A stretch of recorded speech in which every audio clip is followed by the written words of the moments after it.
It's the Locked On Flyers podcast for Monday, January 8th, your daily dose of Flyers news, analysis, and high quality content that has so much to talk about, but mostly an Ed Snider kind of win on an Ed Snider day.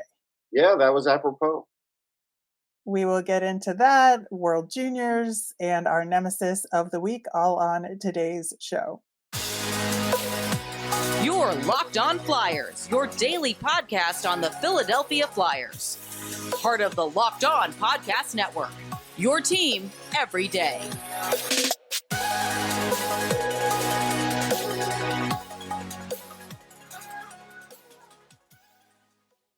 Hey there, and thanks for making Locked On Flyers your first listen every day. I am Rachel Donner. You can find me on the app formerly known as Twitter at @rmiriam. I'm here as always with Russ Cohen, who's on all your favorite social media apps at Sportsology. We are at Locked On Flyers on Instagram, Threads, Blue Sky, and Twitter as well. Today's episode is brought to you by Gametime. Download the Gametime app, create an account, and use the code LOCKEDON for $20 off your first purchase. You can subscribe or follow us for free over on YouTube or on the SiriusXM app or anywhere you listen to podcasts. You'll get our latest episode as soon as it's available here on the Locked On Podcast Network, your team every day. What a weekend, as they say, Russ. We had a spectacular time at the game on Saturday versus Calgary. Not only did we get that win that the Flyers much needed, but there was an excellent program honoring the legacy of Ed Snider. We spoke to Flyers governor and Comcast Spectacor CEO Dan Hilferty about that. That interview was audio and is in the audio feeds as we speak, and we might throw it up there on YouTube as well, so look for it there.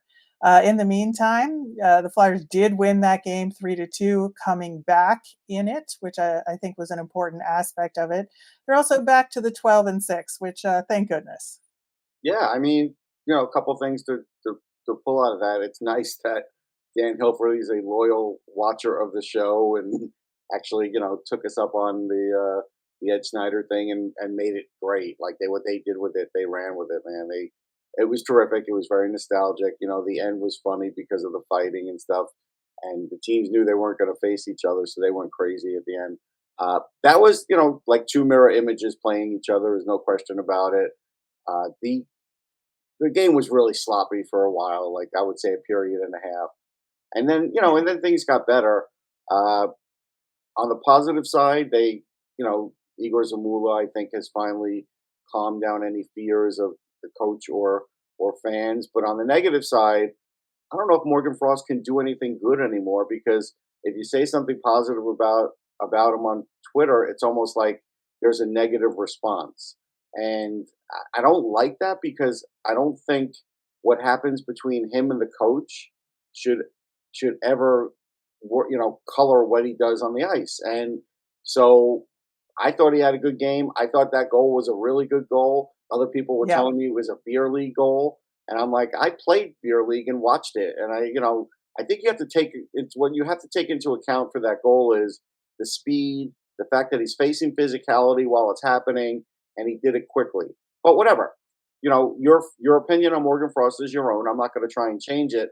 I'm just saying I think it would be a mistake if he gets traded, and I know there's a great chance that could happen. Yeah, it's interesting because they did have a meeting. Mhm. Both sides of the discussion, talked about it in terms that they had a meeting and they got thoughts out on the table. They're not going to talk about what those thoughts are, which is fine. That's their prerogative, and it's probably for the best anyway. But I do think it's important to mention that because it seems like there's some sort of better understanding now between the two of them. It may not change the relationship, it may not change the outcome of whether he gets traded, but there is some sort of better understanding between them. And I think that's important. It is important because you just want to be able to get the best out of the player, even if you are going to trade him. Uh, I think the other thing about him that's kind of misunderstood is, look, he is an assist guy. He is a setup guy. Now, because of the way the Flyers have been the last couple of years, and I think even now this year, with times when they're really starving for goals, I think they're wanting him to score more. And I think that that's something where I think that's going to start to happen. But again, and I'm not comparing the players, I'm just saying you go back to Claude Giroux. There was a time where Claude Giroux couldn't buy goals either. And so I'm saying a lot of times when you're like a guy who's a pass first guy, it takes a little bit to start wanting to score goals and figuring out how to do it. And I think he is doing that, but it's not going to be at the rate he did last year. He's missed too many games, too much time. I said to somebody, if he gets in the high 30s, I'd be happy with that at this point this year. Yeah, I think that's fair. And yeah, I can only hope that things improve and there's a way for Morgan Frost to stick around with this team because I agree with you, Russ, on that front. But whatever it is, it is. I'm just glad. I feel like the narrative is almost over with that. I feel like I think the it's up to the fans relationship now. I as think the fans are the last yeah, bastion of how the narrative is.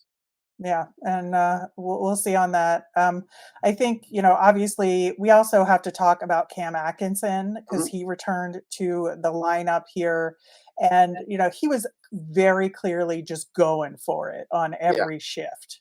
I mean, he was. He's not totally effective. He's a great guy to have around. Don't get me wrong. He's a great guy to talk after the game. He's a great guy to talk to the kids. But I have to say, if that's going for it, I'm a little worried. Yeah, you could just see he had some aggressiveness and he was taking more shots, I think. Yeah. And I think he was trying to be smarter about those shots as well, more selective or thinking about the shot even more. He didn't get anything to go, but I think he feels better about himself getting back out on the It does ice. seem that way. Like post game, he does feel that way. So maybe that that day off to look will eventually help. I hope it does, but we really haven't seen anything out of him for like a month. And when Yeah. it gets to be like that, then you start to worry because Cam is not a young player. He's taken a lot of hits in his career, and you don't know if something's going to start to go sideways in his career. He's always going to be a useful guy to have, but if you can't count on him, let's say to be like one of your top five scorers, then you've got to adjust the lineup accordingly. Like he may have to become like a third liner all the time if he's just not as effective. Right. And I think that'll be, part of the discussions about him Right. moving forward and, what they ultimately decide to do with their lineup. And, it is the new year. And so there will be, we're a couple months away from trade deadline, right? So I think that the next like 6 to 8 weeks are going to be really important. I'm not saying Atkinson's getting traded, but I think what he does will be part of the discussions around who they might trade or what they're considering in the big picture. Yeah, I also think the level that the Flyers are always asked to play at, like, in that high gear all the time, at your best, every moment, every second, every shift, that bye week can't come quick enough for them. Like, I just Yeah. think that they're a team that desperately needs that, all-star bye week. Yeah, I think that'll be good for them. Also, obviously, have to bring up that penalty kill again. Mhm. Just tremendous work on the PK from the Flyers, and Travis Konechny scoring that goal it was just such a great shot, and I think that the chemistry that he and Scott Lawton have. I talked about that before. I asked Travis Konechny about it after the game, and he said they have conversations on the bench about it sometimes, in terms of when they're on that 2-on-1 break on the penalty kill, like what their strategy is going to be. And I just think that's such an important part of the success of this PK. Yeah, I mean, he's definitely won a fair amount of games for them with that because it definitely sparks them. I think it's something though that you can't always count on, but Right. but for the most part, it works for them. I think Calgary, tries the same thing, so they just, they didn't get that same result the Flyers did, and that probably was the difference in the game. I do think Yeah. And Konechny's fighting through an injury though, because I saw points oh in yeah. the game where he just didn't have the right energy level for him, and then at other times he did. Yeah, yeah. Just one quick stat: Dmitry Filipovich pointed out during the game that the Flyers are only down 13 goals to 10 in over 200 minutes of 4-on-5 penalty kill time. That is absolutely bonkers that a team can accomplish that. Yeah, I mean that's the high point of their special teams of the season. I mean the other part of the special teams is never a high point. It helped this game, but only But a they little. got one. Yeah, One. They got one, yeah. yeah. But There it was is a an lot of amazing time thing. the Flyers were on the power play to get Yeah, one. That's true. That is true. But yeah, I think, overall it was a good game to have on Ed Snider Day. it was. I think it fit his style perfectly with extra curriculars Yep. that went on for quite some time and all that. The energy was there. There's some more things about that day we're going to talk about, as well as wrapping up World Juniors. We're going to do that coming up next. Buying tickets to your favorite events should not be stressful. Gametime is the fast and easy way to buy tickets for all the sports, music, comedy, and theater near you. They've got killer deals on those last minute tickets, and with their best price guarantee, you can stop stressing over the tickets and start getting excited for all the fun you'll have. My favorite parts of the Gametime app is that it's great for getting notified about last minute flash deals. Plus, you can get that all important view from your seat.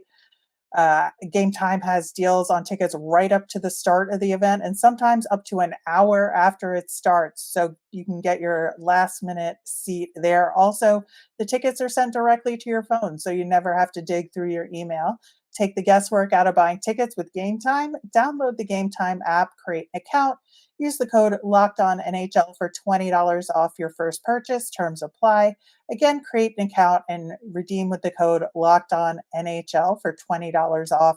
Download Gametime today. Last minute tickets, lowest price guaranteed. On tomorrow's show, we will be talking about Flyers Pens that is happening tonight. And we'll be having a mailbag segment later this week. So get those questions in. You can email us at lockedonflyers@gmail.com, comment over on YouTube, or send us a message on Twitter. Russ, we talked a little bit about the Ed Snider tribute stuff that went on. Just a really great program overall, starting with the tribute video, which we'll put a link to in the show notes, that was just so well done. It was nice to see some of that stuff. And it's not to say Flyers fans haven't seen it over the years, but there definitely was a drop off. Uh, there was a drop off for a lot of those kinds of things during the Fletcher era that just kind of went away. Maybe they started to go away during the Hextall era too. That's fine. That's fair to say. It's always a hard thing, though. I mean, I'm not going to dump on all the previous administrations because I remember the one time when like the Toronto Maple Leafs were like, we're going to forget about the past and we're just going to look to the future. And they tried that too. But in the end, you can't outrun your past. There's a fine line and a way to balance Yeah. it. And this was a way to do it where it was like, okay, you could feel really good about it again for a game. And if you wanted to bring your kids to sort of educate them and see what you used to see, that's good. I mean, there's never a bad thing about that. So I thought there was a good connective tissue there. Yeah, I really think so too. And, all the videos from past Flyers Yeah. from, around the league and the alumni and just, Dan Hilford, he talked about this with us in our interview, that just the fact that the alumni connection here is so strong and that community is so strong. And you could just see it and how many of them wanted to say something about Mr. Snider and what he meant to them. Yeah. I mean, the, if I'm going to tell you the strongest alumni associations that I've seen, uh, like Canadians, Leafs, Rangers, Bruins, Flyers, they're all like really, really good alumni associations. You see the players a lot. They still play games. They get together. They're actually friends. Fans like to see some of that. They do. They like it if a player lives in their neighborhood, even if it's for half the year. But it's funny because in this part of the world, and look, I moved from Long Island to eventually uh, down to Atlantic City, and now to where I am in South Jersey. Uh, it's a nice area, and so like unless you're going to live in the super cold because you're used to Canada and you want a house there, or you're going to go where it's super warm in Florida, it's actually a pretty nice place to live. And so you do see a fair amount of players moving in and settling in, and that fans like that. There's definitely a positive to that. Yeah, absolutely. And I really liked they had the puck drop with the new mayor of Yeah, that Philadelphia, was Mayor a Parker. surprise. That was interesting. Yeah, one of the other kind of interesting things about the day was that there was no gritty corner I can't say I during was this upset. game. Well, I think that, having a mascot was something that Mr. Snyder, I think, did not want Right. per They did se, which try is, it back in the day. There was one yeah, that they conjured up for a little while, and it didn't work out. So I yeah, agree. I thought that was good that they didn't have it. Would I yeah, like it if they went away with that section? Yeah, I probably would. But it's fine. Whatever they want to do, it doesn't matter. yeah. It was just a kind of funny little moment It took a there minute to to notice. notice. It did. Yeah, yeah. But all in all, an excellent day, and I think a really quality game as part of it. I think everybody had a ton Yeah, of I think fun. third period really ramped things up the right way. Before that, Yeah, it was absolutely. okay. Second period was really good for the Flyers. Don't get me wrong, but I think the third period was kind of like became a really good tense period and put a good capper on that game. Yeah, absolutely. Switching gears to talk about World Juniors, Team USA, of course, won the gold medal in this one over Sweden. Final score was 6-2. Czechia got the bronze over Finland, 8-5. Man, we were so close to potentially having a Sweden-Finland final, and then both of those teams lost in their Yeah, medal games. yeah. I'll tell you though, Czechia really great comeback, but Finland great just to be able to get themselves back in there when it looked awful for them early on. There were some Yep, really tense games, some really good and exciting games. The U.S. team, I knew when I was in camp that because I had been to some camps before and I'd watched all their teams for the last 20 something years, uh, that this was the most talented top to bottom. They may not have the biggest superstars, but they were the most talented top to bottom. And it did prove out because, again, you needed both Trey Augustine and Jacob Fowler, as it turns out, because, Augustine got sick and Fowler won some key games. Like he played great. He may not have had the save percentage Augustine did, but it doesn't matter. He came up big in some of those games, and that mattered. And the team was just, they were a terrific team, but they also had great singular talent too. yeah, I think so as well. Cutter Gauthier in the tournament overall. He didn't have any points in that gold medal game, but definitely contributed a lot to the USA effort, I would He say. did, and I think Uh, that cost him the MVP. Like I think he'd have won it. I did do an article on Full Press. Who's going to win the MVP? Gauthier or Lekaramaki, and I thought Gauthier would because I thought he would maybe get a point or two in this last game. But again, I keep pointing out like David Carl wanted him to play a role, and he played that role. yep, He was top line center. No matter what, McGroarty and whoever else was going to play with him. I know Snuggerud was there for a little while. yep, You got to keep those guys into the game too. You can't take all the shots. So I think that was a factor. You also have guys who need to handle the puck, like Lane Hudson. So that's a factor. So I think he did everything right. Face-offs, he was really good. Like he did himself hmm well as a center. He really showed off his center talent, and I think that's what people should really look at when you look at Cutter Gauthier and in that tournament. Lekaramaki, he just scored big goals, man. Like it's just the thing about him is, and Vancouver fans should ultimately be happy they have him. I get it. He's not going to be that guy that's involved with everything all game, but he is he is bigger. Like he has gotten stronger. He is better away from the puck than he used to be, but he's got that shot, and that's his superpower. And so, like if he's going to eventually be out there with Pedersen and Besser and all those guys, that could make up one of the best power plays that the league's ever seen. Really, if it all were to yeah. click right and they all were still there when he makes it. So, you know, I never want to take anything away from him. He's a terrific player. I liked him a lot in this draft here. I did.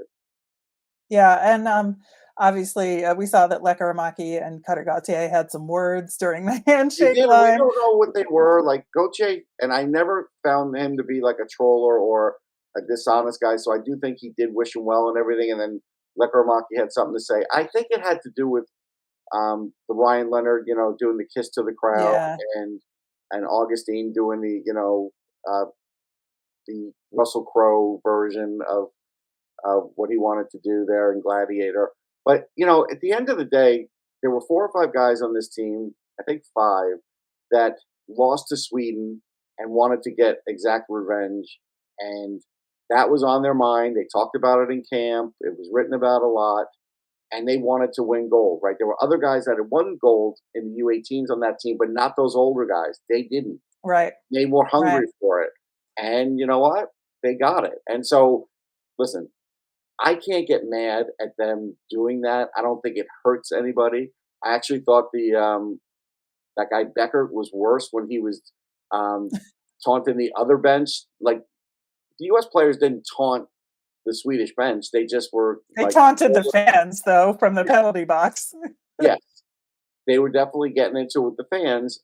But all in all, I don't think it was the worst thing we've ever seen, and I didn't really care. But I get it. If you're there and you're Swedish, you might care. I understand that. Yeah, Cutter Gauthier also named forward of the tournament, Yeah. not MVP, but forward. He was the third best plus minus, third best in faceoffs. I think we are in good shape with Cutter Yeah, Gauthier he's in produ he's our he's system. he's coming along well.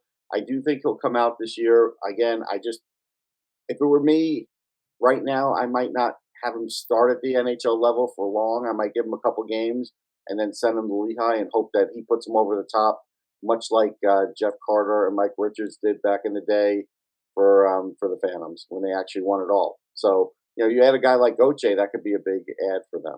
Yeah, just quickly, any other standout players in the tournament you want to Yeah, there's a mention? laundry list. I mean, Isaac Howard played like the Isaac Howard of like 2 years ago. He was always kind of like this quick burst scoring guy, and then this year in college he became like more of an assist guy. So it was nice to see that he still has that in him. Lane Hudson, like a warrior, like we didn't know about Yeah, that feistiness, but I do think his defense is coming on, and so I do think he'll be an NHLer. Lenny Hamanaho for the Devils, I thought played great for the Finns. Kasper Haltunen for the Sharks. Also, Konsta Helenius, I think did really well for a 17-year-old who's going to be in this draft, and we'll talk more about him. Maxim Sturbeck was like the third highest scoring defenseman, I think, and he's going to play another year, like his fourth World Juniors next year.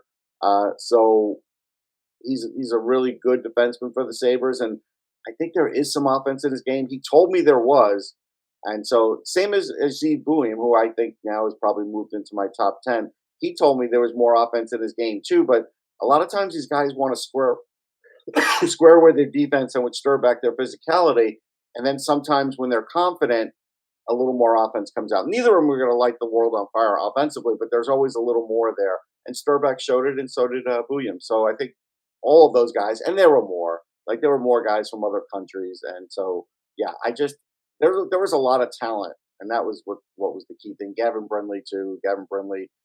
I mean, you're talking about that's Adam Fantilli's best friend. I was talking to Brian Hedger about it before the game a couple of games ago when Columbus was in town, and I could see those two guys being on the same line someday for Columbus.